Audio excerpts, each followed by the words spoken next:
Hi, everyone. We are here with Sasha Zelig of Sasha Come Play and Southern Sierra Goddex Gathering. She's also my beautiful coach creatress at Goddess Breath Blends. And today we're talking about integrity and the principles of integrity. And I'm feeling that we're going to be getting into leadership as well. So, Sasha, thank you for being here on Goddess Breath Not So Live.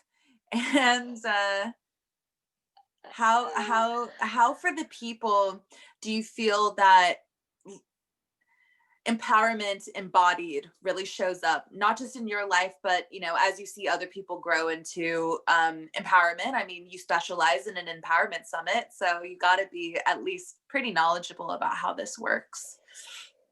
Yeah.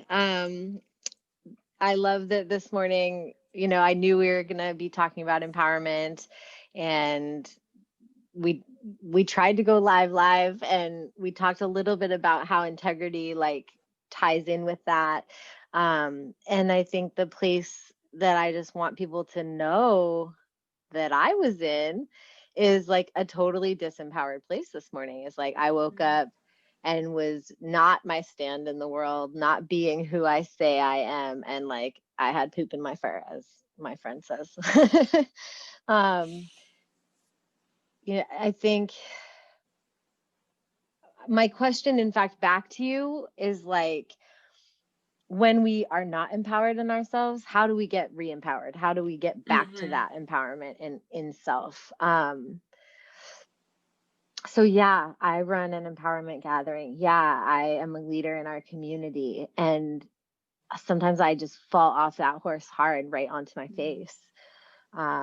And I think one of the things about an empowered leader on this planet is that when your face is on the floor, when your face is against a wall and you just don't think you have anywhere to go or you can't get up, you get up anyway. You like turn around, you like smacked against a wall, you turn around and look, wait, what's over there or what's over there? And there's more. So this morning in this conversation, I want to find more with you. And even just being with you in your presence right now and in your reflection, when I see the leader that you are and the amazing empowered goddess that you are, I look at you and I'm like, dude, that's my business partner. Dude, that's my sister. Dude, that's my friend. I must be dope too. Okay. And so I think part of the reason to have an empowerment summit and gather these amazing leaders of communities together is to drink the nectar from one another and like re-empower one another. And be humbled in a way by one another, that getting knocked off the horse sometimes by your friend or by another leader that's like, hey, I get that your intention was like really good and it was way up here, but when those words came out of your mouth, it kind of put diarrhea into the world. So let me help you, let me school you. Like, but it's not coming from a place of like, you're not good enough, you didn't do well enough, you suck. It's coming from a place of like, I know you can do better. And that's a humbling moment in a leader's life, I feel like, or in a leader's leadership. I mean, I definitely feel like you've done that for me before. And we joked about it before, but Preston calling me a TERF, that did that for me. I was like, wait, I'm a what? What? I'm not being the right now feminist. I'm being the back then feminist. Like how? Like not okay, actually. So if I can get that criticism isn't because they want to squish me deeper into the ground, it's because they want to lift me up, then that is really us leaders empowering other leaders. Absolutely. And it's not easy to spend time around powerful embodied people. It can be very triggering. It could be very like, show me where my soft spots are, where like I have insecurity. And that's part of walking an empowered path, is to be courageous around people that you admire. I was talking with a friend of mine the other day, and we were acknowledging how hard it is to find good friends in the world, especially good, powerful female friends. And, you know, we were talking about thick and thin friends, and we were talking about, you know, how it's hard to find folks that'll stick by you in the struggle of your life. And it really made me think about, it is really actually as well just as hard to find people that are down to be by you when you become wildly successful. Mm-hmm. That just gave me chills. You know, I definitely think that that's something that can hold us back from success, is we're afraid what people will think if we become successful, or Mm. we're afraid of losing people, you know, Yeah. like really losing people. And in fact, sometimes we have to, you know, Mm. if I think that's a hard thing to grapple with, is like, if we're on a boat, we were talking about a boat, you know, a boat of, or a trajectory, like we're going here. This is the boat of like inclusivity, and we're being leaders in that. Um, we're like at the forefront of a world that works for everyone, with nothing left out and no one behind, right? There's a lot to acknowledge. There's a lot to like, Mhm. well, there's a lot of people still at the back of the line, you know, or there's people that are so angry that they're throwing an anchor overboard, which is like really dragging the momentum of back then. Mm. Or they're not, like, it's making me think of how, kind of, as a leader, we have to be really responsible with our Mhm. words, which is why intention isn't everything anymore. And it's something that Mm. I've definitely been schooled around, is like, yeah, your intention might have been great, but you left something out in the world. You left that diarrhea out there and made a mess, actually. So part of Mm. being in integrity as a leader is like cleaning that up, or Mhm. being responsible for how not only what your intention is, but how it's going to land out there, or how it Mhm. did land out there. You know, we don't always have say or power over someone else's reaction to things, like when somebody says one thing and then somebody else reacts in a totally different way. However, if you are the leader, or if I am the leader, then I have become responsible, 100% responsible for the world around me. Mm. And it's not that I need to like take it on like this burden, but if I mean, more specifically, just to get it on the court, right? Like, I have a conversation today that I have to have to empower a leader to know their own leadership. Like, I think, like, they spewed something. There was some diarrhea on the social media, and they can't. I don't think they can. They know yet that they left a mess. Mm. That there's something left out there from their voice, and Mhm. that implies in a way that maybe they don't understand how powerful their voice is yet. Mhm. Maybe they think they're just still yelling out into the ether of the social media world, but really that's landing with people. That's triggering Mhm. people. That's making a landmine for somebody. And it's not being responsible for the leader that we all are. So I don't know. I mean, like, have you had that experience, Michaela? Like, you said something that you really had all the best intention around, but you saw later, like, oh, somebody was left with something there. Mm. There have been times where I thought I was acting in a funny, cheeky way, you know, or I thought I was being really clever. And I was actually operating out of like my small self. And I was operating like, you know, the reaction that I got was like not the one I expected, because I honestly was acting out of selfishness and was thinking very selfishly. And um I don't often police myself, you know, before I talk, and that got me in a lot of trouble before in the past. And I've learned that sometimes it's better just not to say anything. And yeah, I've definitely been in situations where I said some things that I thought were helpful, and in fact they left a huge mess. And I was stuck with the being on team recovery of that. And you know, social reputation as a leader is kind of a strange thing, especially right now, because we certainly, some of us in our community and in our world, idolize bluntness and idolize these toxic leadership qualities.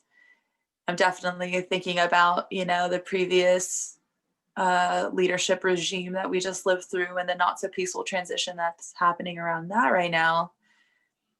And just because you're loud and just because you think you're right doesn't mean that you don't make a mess, doesn't mean that, you're spilling poison everywhere. And I've spilled some poison for sure. But I heard something really keen by this gentleman who does flow art teaching. He's kind of a kooky guy. And he told me once the difference between a villain and a hero is that it's not that they don't make mistakes, it's just a hero will clean up their own mess. That's it, Mm. you know? And we've all been guilty of spewing a little bit of poison or throwing a little bit of word vomit out there. But it's like, are you on your hands and knees scrubbing and trying to make things right? You know what I mean? Or are you being an apologist? Are you trying to defend yourself?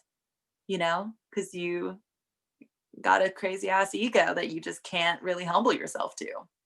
So yeah, in my younger years, I definitely like had a nasty ego and like Leo had to learn, how to get on my hands and knees and take ownership and not just to clean up my own mess, but to like, take that waste and put it away in a good way.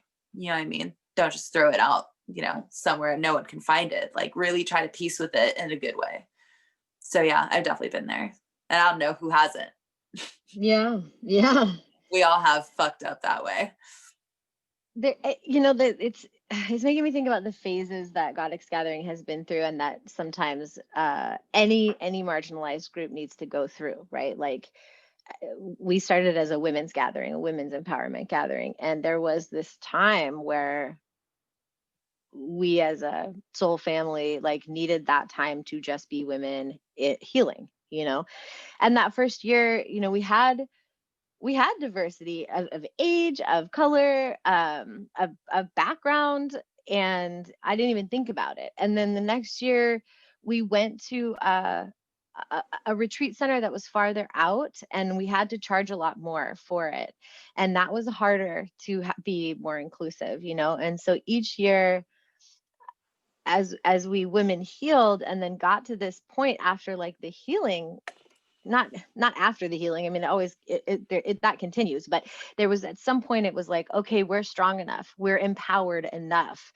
to now open our doors to more, to like broaden the gates, which is why we let all bodies in and children in, and we were really ready to like hold all of it and hold everyone in empowering their own divine feminine energy, which is an amazing place to have gotten to.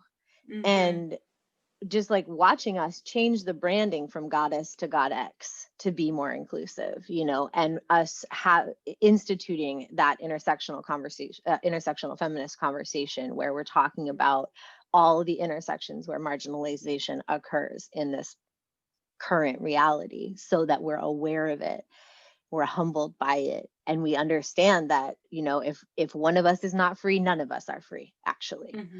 So that conversation has been instituted, and each year we really strive to be more and more inclusive. And I keep finding myself using that word, we're inclusive, we're inclusive, we're inclusive.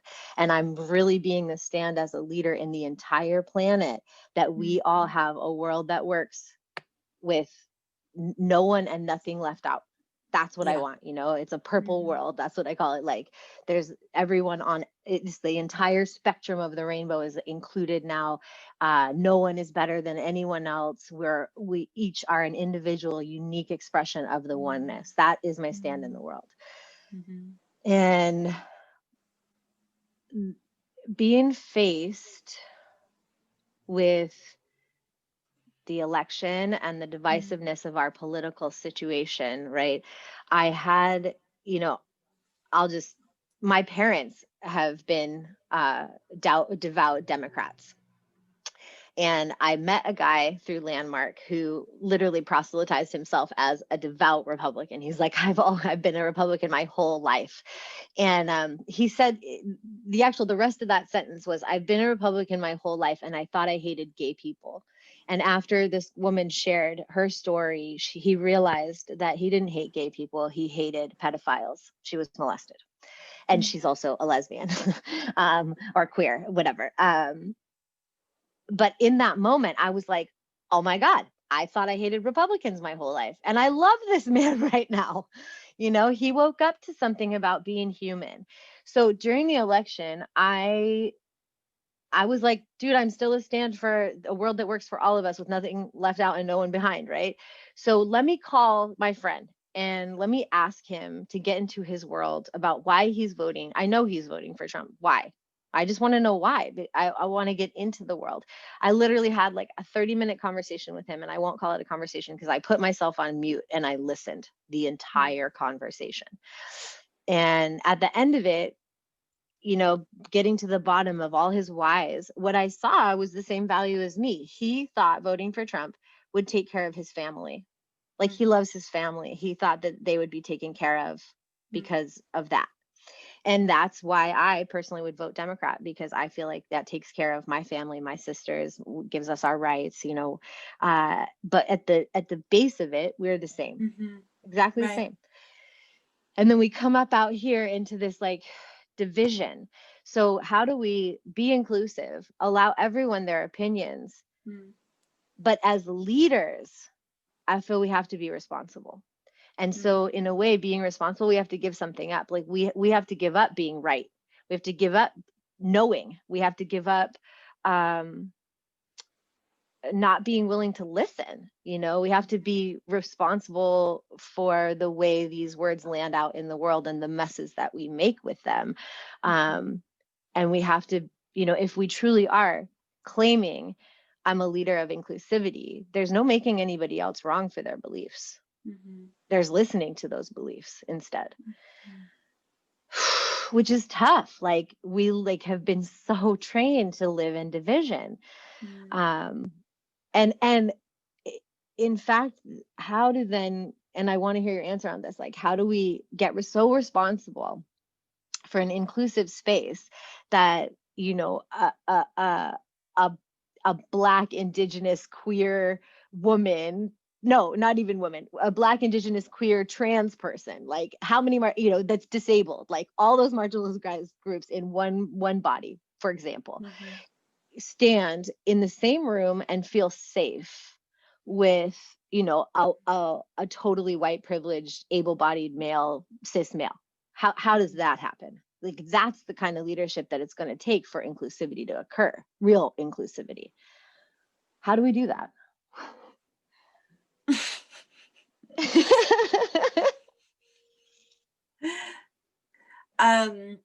My first, interestingly enough, my first vision when you were speaking about that, I'm looking at the room, I see the two people in there, it's around food. It's around like breaking bread, right? And you mentioned about like at the core root of yourself and at the core root of the other individual who is voting differently than you, that at the very base of it is like you want your families to be taken care of. And there are some very basic human needs, right? There's some very basic securities that we all need in order to live and thrive. And food, water, shelter, community, those all like are at the crux of the entire human family, you know, our values. And so when I see that room, you know, I see a sit down, I see us nourishing ourselves, and I see a conversation or just shared space, you know what I mean? And I don't have like a distinctive answer for you as far as, you know, like how that becomes possible. But like, as I see it, it's like really centered in like shared nourishment, that if we're all eating from the same table, you know, that like we can see each other and hear each other. Yeah, that speaks to like surviving, that I've been watching Lost. I love that show. Just like the fourth time I watched that whole entire stupid season, but there's something about it for me. And when, in a moment of survival, like if the zombie apocalypse occurs, right? Mm-hmm. There's no more government. It doesn't matter how we're voting. Like that Republican might save my life with their gun, right? Right. Or whatever it is. So yeah, how do we get to that place where we can seriously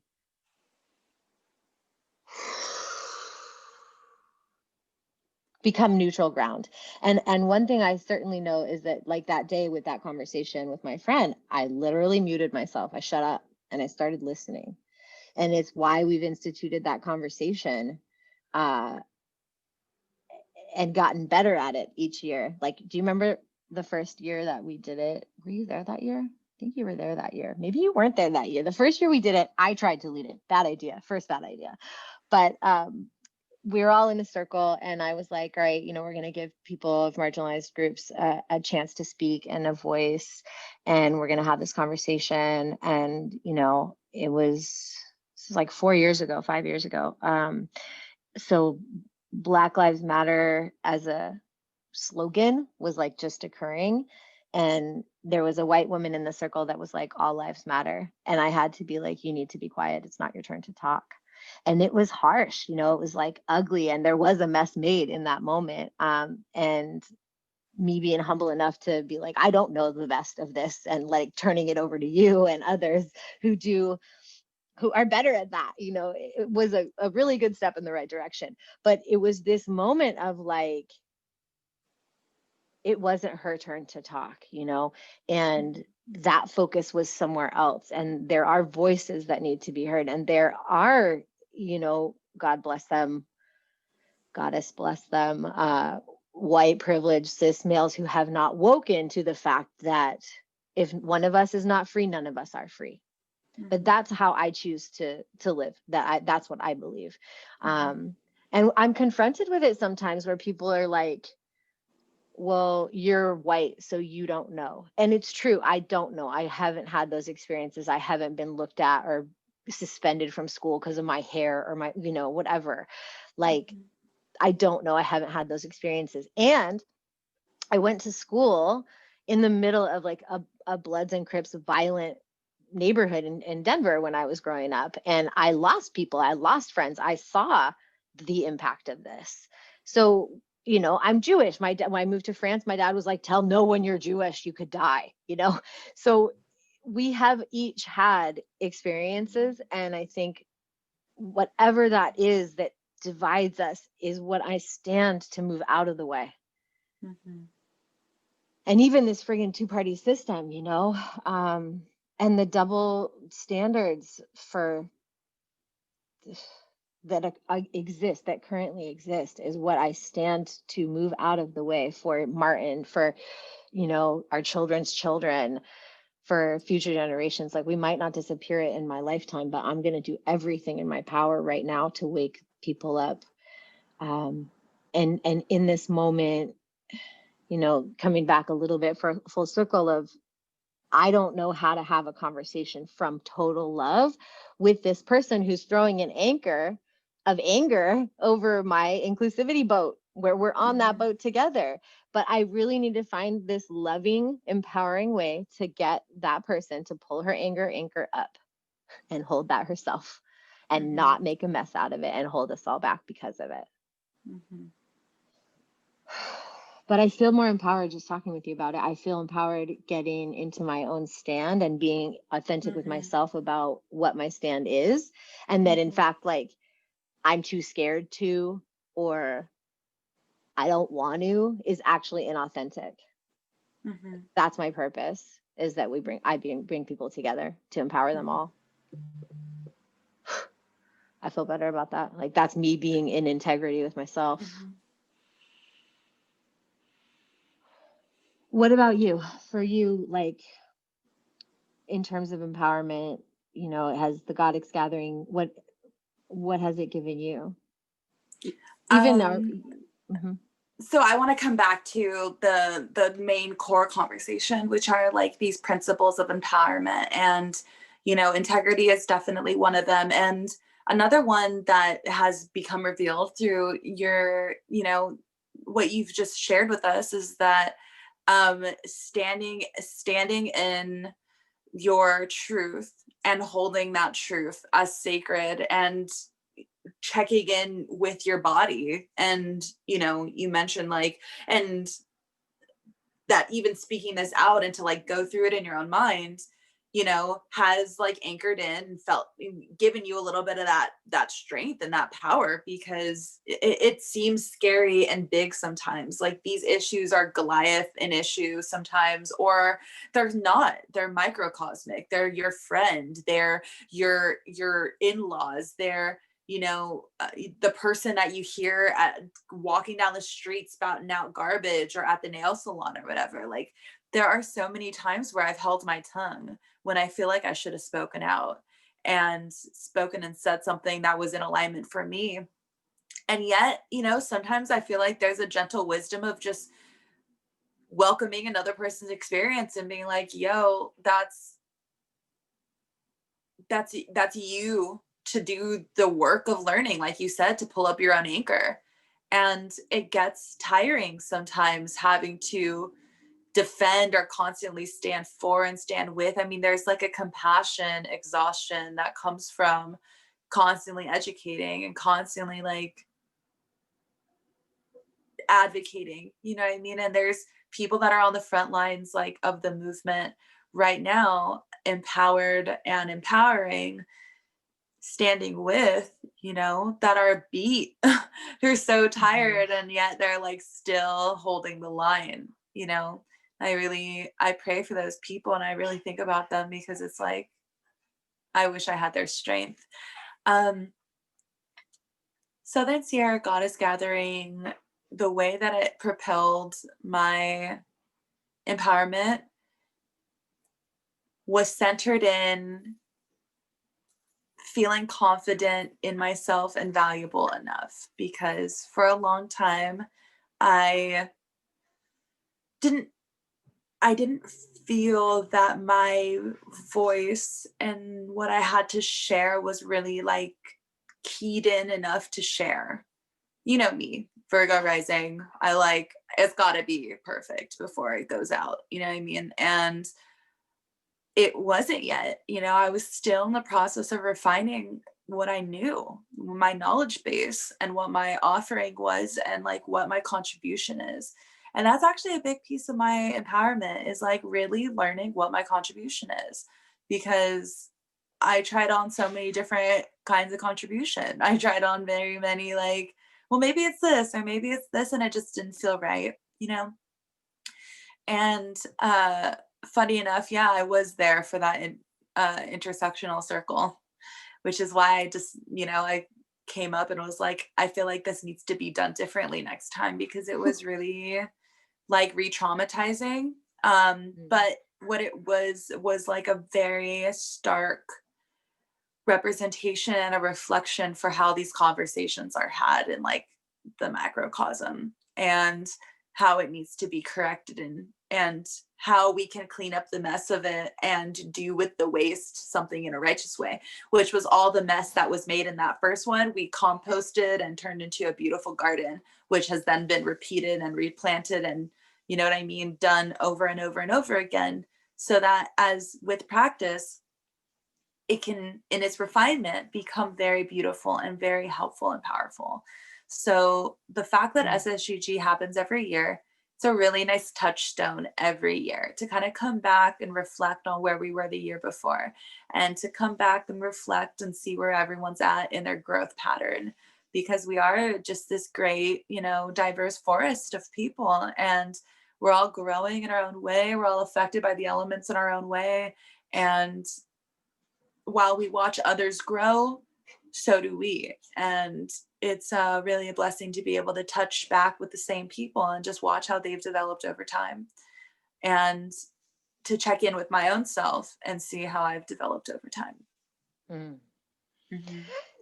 Thank you for speaking to that sense of perfection, potential failure, and like composting the waste of it, because that to me is part of leadership, is that Mhm. there's a risk involved of not getting it right and probably failing, or possibly failing at least, and making a mess or having waste left over, and then being okay with it, like being willing to risk it, being willing to fail, and then learning from that and doing it better the next time. Because Absolutely. life isn't made in a day, and it's not made in a moment. Like, it's made every day, moment by moment. Mm-hmm. Yep, absolutely. Yeah. I would really love to keep this conversation short and sweet for our guests. And so one thing I will ask is, you know, what piece of advice would you give a listener who's feeling disempowered? We talked about this earlier, but you know, how do you reclaim an empowered sense, an empowered state when you feel bogged down, or when, what's the first thing that they should turn to if they're starting to feel that rut come on them? I can only speak from personal, I'll speak from a personal place about it. Go to your loved one that sees you bigger than you see yourself. Mm, that is great advice. That is great advice. That's Yeah, what I did with you right now. It's, love that. that's really such a reason to surround oneself with other leaders and community that will ask you to step up and not keep you in a place anchored somewhere that you don't want to be. It's Mhm. why, all those books about becoming rich say surround yourself with rich people. I mean, it's not so much about being rich, but it's just about people that aren't afraid to fail or fall on their face. Like, Right. I see that. Okay, well, thank you for such a rich conversation as always. And I'm really glad that we were called to take it into this avenue and this medium, because I feel like we're able to kind of unpack a little bit more this time around than we would have done on a live. And, the Southern Sierra Goddex Gathering is virtual now. So it's available to any and every, the world over. And it's very made affordable. It's $222 for the entire amazing weekend of countless workshops, play shops, this amazing virtual world called Topia that it's hosted in. And there's also an opportunity to join in for only $33 if you sign up for Holistic Hive for a year, which is such an amazing creation of Sasha and our friend Brittany and some wonderful people. So I'd love to tag Southern Sierra Goddex Gathering when I post this video and make sure that people really hear the good word of that it is possible to begin imagining and creating a world where everyone all the time in every way is seen, heard, loved, represented. And we're working toward it. We really are. And I think you're doing an amazing job creating what you're creating. Is there anything else that you'd like to say in close? blessed be. And so it is.